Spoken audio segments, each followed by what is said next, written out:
It's officially Flipmas, and this year, I'm flipping my way to Christmas. Starting December 1st, I'll be dropping 12 furniture flip makeovers every other day, all the way through Christmas Eve. We're talking curbside finds, Facebook Marketplace rescues, and a whole lot of paint magic. And if we're good enough, hopefully Santa will come leave us some supplies under the tree for us to use throughout the process. Each flip has its own story. Some are total disasters, and some are dream pieces. But every single one is getting saved from the landfill and turning into something worth showing off under the tree. If you love a good before and after, satisfying sandwich shots, and that fresh paint reveal, this series is for you. So grab your cocoa, turn up the Christmas playlist, and follow along for the 12 days of Furniture Flipmas, because this holiday season, we're making old furniture merry and bright again. Welcome to Flipmas. Let's get to work. Welcome to Flipmas, Day 4. This is a 12-part series where we refinish a piece of furniture every other day leading up to Christmas. This is our 4th piece. My lovely client just dropped it off, and it's actually a Pennsylvania house style, so solid wood, which means solid gold. We're going to refinish this for her brand new nursery. She's expected in the next few months, so we want to make sure we can get this done in a timely manner and get it very clean for her new nursery. So let's get to work. My client reached out over my local Instagram page, which is where I network with local people in my community and push my products. It's honestly been a really great way to line up clients, and since starting it, most of my pieces sell before they're even finished. I'll be kicking off a behind-the-scenes series focused on the business side of furniture flipping in the new year, so drop your questions and comments below and I'll include it in those videos. But back to this client. She wanted a vintage vibe, solid wood, and specific dimensions. So I spent a few weeks searching Facebook Marketplace, looking for the right fit for her, and when this one crossed my screen, I knew we had to have it. The side trim details are so perfect and charming, and it's the perfect shape for her space. We secured the sale, and I will be getting right to work on this one. She's a new mama, so I want to make this as stress-free on her as I can. She came over, we talked through her vision that she has, and it's definitely going to be at the top of my priority. For all my solid wood fans, this one is going to make you happy because we are not going to paint it. I'm going to do a little staining hack that gives really great results, but requires minimal time. If you've seen my previous work, you're no stranger to this process. So let's walk through how it's done. I ran into this little guy when I was taking off the knobs. Seems friendly enough, but I doubt my client wants a new pet. Off to the yard for this one.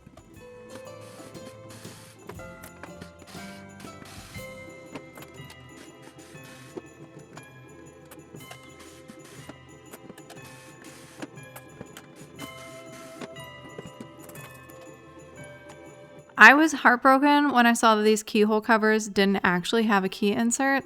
They were simply just decorative, but fortunately they're only attached by 2 little pin nails, and so they're really easy to pop off.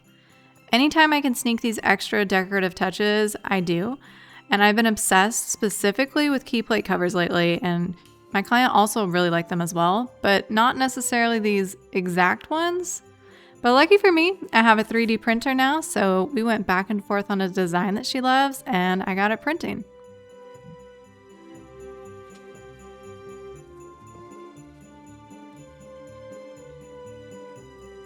This one is a little tricky because the top row has a different hole measurements than the bottom ones. This is twice now this month where this has happened, so I guess it's just my luck. I don't know. Or they look to be about the same size, but they're actually like a ½ inch off, so almost unnoticeable to the eye. I ended up needing to widen the top hole distance on the top row just so they all match up, and fortunately my new hardware covered up the previous holes, so it all worked out. This piece is in such great shape that the top doesn't need fully sanded down to correct any damage. It's already nice and smooth, except for this one spot. But with it being such a small spot, I feel confident that I can color correct it before we apply the stain, and it'll all blend together and be fine. I have a few different ways to color correct, but this time my stain marker was enough to do the job. And all these products are linked below.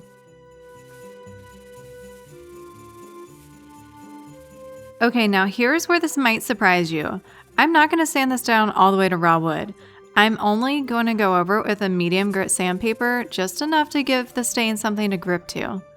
This trick works really well if you're wanting to go with like a dark stain, but obviously if you want to go to a nice light wood look, you can't just slap on a light color stain and expect much to happen. Kind of like how you can get away with a cheap box of hair dye when you want to go darker, but then as soon as anyone tries to get their summer blonde back, it's going to require some extra work and bleach. Essentially, this is a low-skill box dye, and it's perfect for beginners.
Now that these drawers are out of the way, I can make sure these front edges are sanded down properly.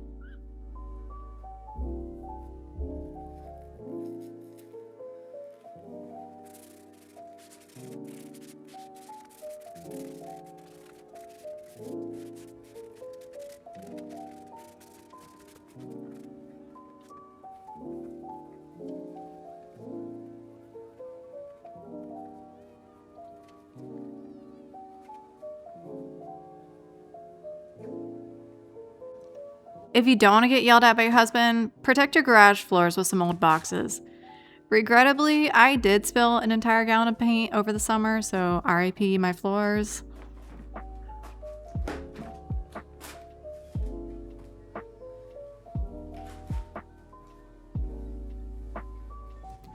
Oh, and I almost forgot to fill these old pinholes on the drawers. We're not going to be needing these anymore.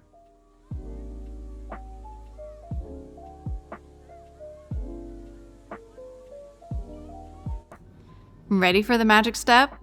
Pick your favorite stain. Lately, mine has been the Bare water-based dark walnut stain. And grab a brush. Mine is my 4-inch deck brush.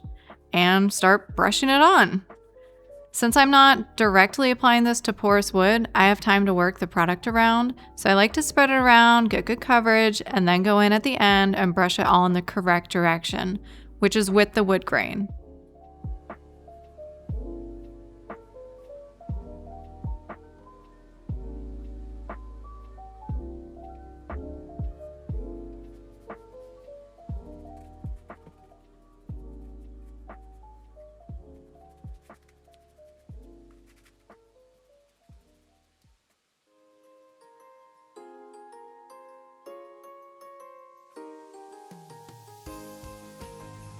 I like this big fluffy brush because I can work it into all the grooves and details.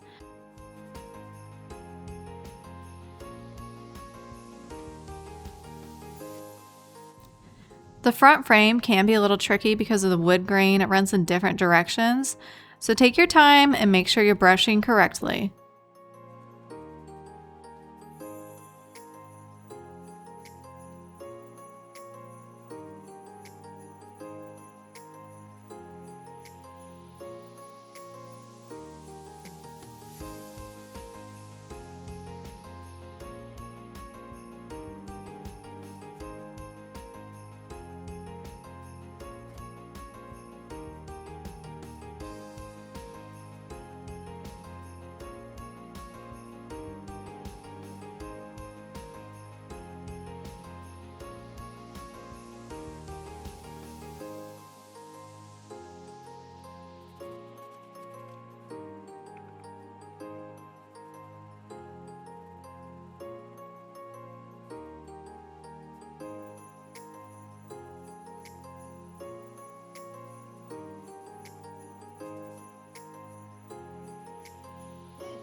I like to do the top last. It's the most important part. It's where everyone's going to be looking every single day, so you want to make sure it's flawless.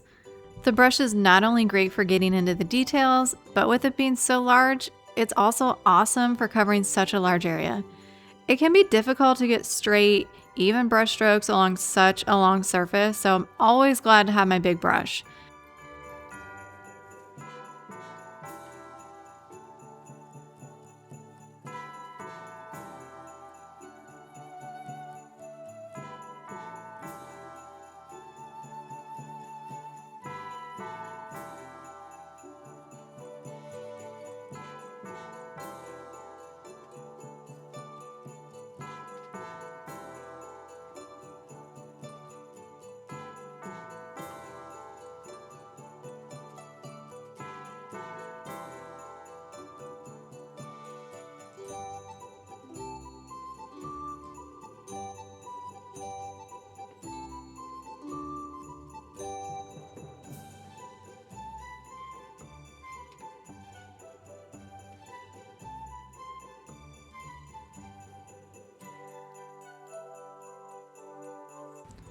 Once the base is done, let's move over to our drawers.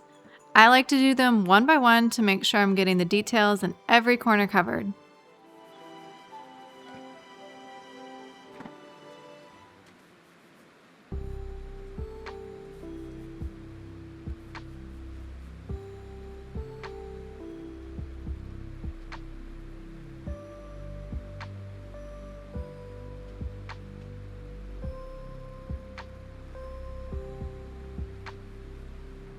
A great way to let them dry is to put them back in the frame. No accidental wind gusts that knock them over. Ask me how I learned that.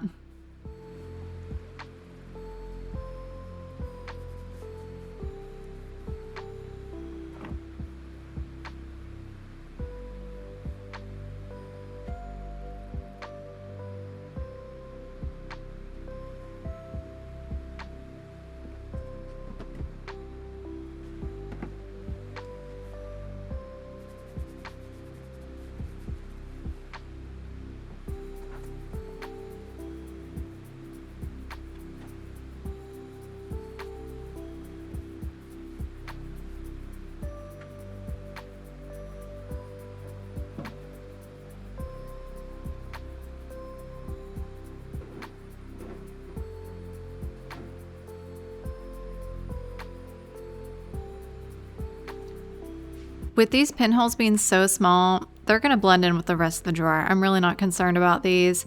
And the wood filler will also absorb a lot of the color.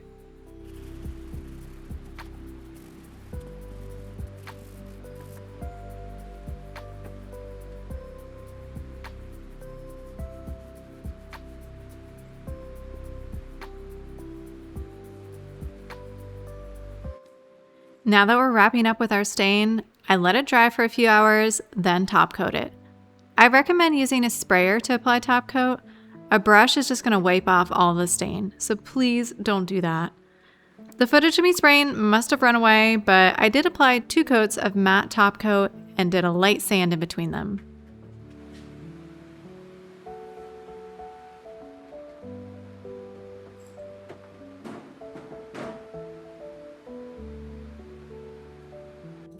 Now back to our 3D print keyhole designs. This is her final pick, and we played around with the sizing too to get it just right. Disregard the green color though, they're getting sprayed down with an antique brass spray paint and then coated for durability. When using spray paint, top coat is a requirement in my opinion.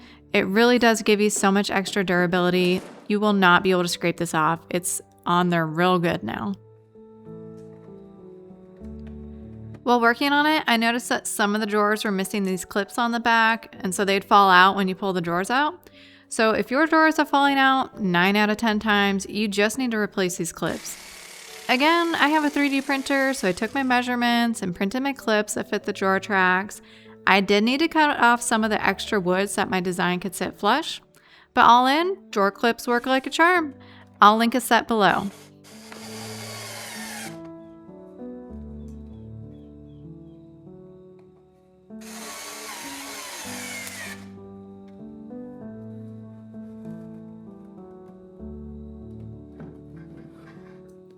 making sure it works well, and I'd call that a success.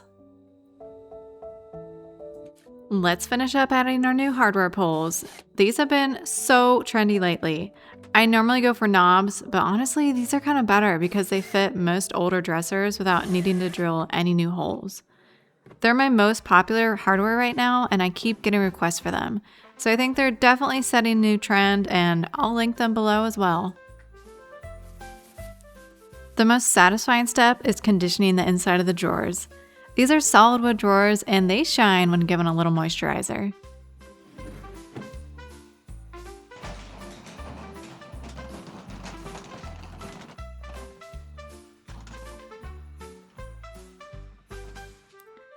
And that's it. Oh wait, I almost forgot our key plate covers. I debated how to attach these and decided to use good old-fashioned super glue. Of course, I got it all over my hands, which then turned into getting all over the dresser. Panic was setting in, but luckily I was able to wipe it away with a damp rag. Woo, that was close.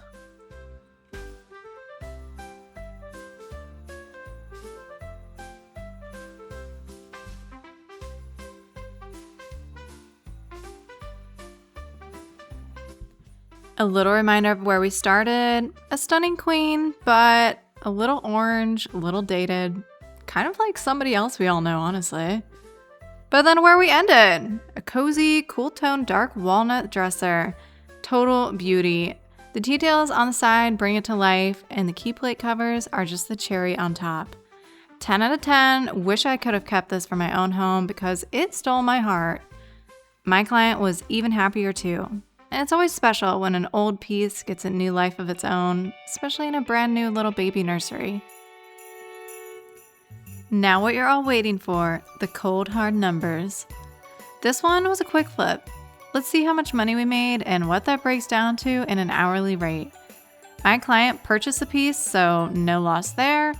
I used about $15 in materials, a whopping $50 in new hardware poles since this one needed like a million knobs. But in the end, I charged my client $550.